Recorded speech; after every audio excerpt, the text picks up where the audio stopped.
The metrics behind refinancing are changing. In this episode, we'll dig into what this means for finance executives.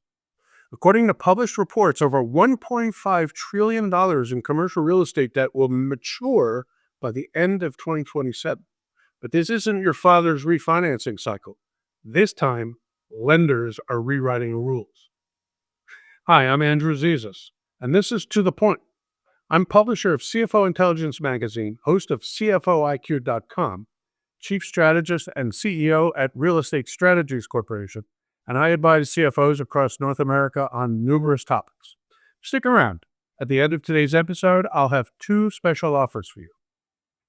In previous cycles, refinancing was largely mathematical. You calculate the rate, run the numbers, close the deal. Well, not anymore. Today's lenders demand proof of performance before they'll even discuss terms. Stable net operating income isn't a nice to have, it's table stakes. And CFOs whose properties don't meet emerging standards may find themselves without financing options, not even just bad options, none. Here's what's changed. Lenders watched office values crater, and in some markets, some industrial values, and certainly retail values. And net operating income has evaporated in many cases. Lenders are making those mistakes again. Now they're underwriting the assets, not just the loans. Properties with declining occupancy or deferred maintenance are getting marked down, in some cases significantly, or marked out entirely. Buildings lacking energy conservation and other compliance, and those not keeping up with current market expectations for amenities, services, quality, and otherwise, well, those properties face similar treatment, as institutional lenders increasingly require documented pathways to new standards. To protect their flanks, CFOs need to act long before real estate debt will expire. Start by stress testing your portfolio against higher exit cap rates. Assume refinancing terms will be tougher than today's market standards. More importantly, CFOs need to identify which properties need energy and other efficiency upgrades and budget the capital to fund those improvements long before they hit that refinancing wall. To avoid hitting that wall, consider alternatives like sale-leasebacks or selling properties in advance and relocating to leased facilities.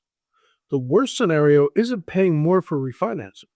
It's when a CFO discovers he or she can't refinance at all. Smart CFOs are treating this trend as a deadline, not a suggestion. CFOs should review the maturity schedule, assess asset performance, and build compliance roadmaps today for the future. If you have a different perspective on today's topic, or if you'd like to know more, contact me at andrew.zizas@cfointel.com. Now, at the beginning of this episode, I mentioned that I'd tell you about two offers. Well, I actually have three. First, we get very excited when experienced and innovative CFOs share their insights with us. So if you'd like to join me in an on-camera discussion, visit CFOIQ.com and drop me a line. Second, if you prefer to share your perspectives in print, perhaps we can publish a story on your ideas and promote your company at the same time in CFO Intelligence Magazine. If you'd like to explore a magazine story, visit CFOintel.com, go to the publications page, and get in touch with me. Now, CFO IQ, on-camera discussions, and CFO Intelligence Magazine stories, they're both available to you at no cost to you or your company. We're just looking for great content.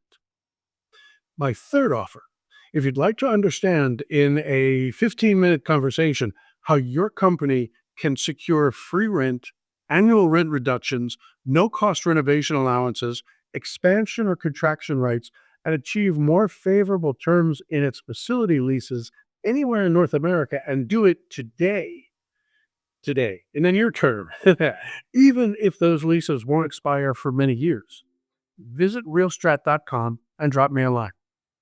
Now, for any of the above, you can simply reach me at andrew.zizas@realstrat.com. Thanks so much for joining me today. I'm Andrew Zizas, and this has been To the Point.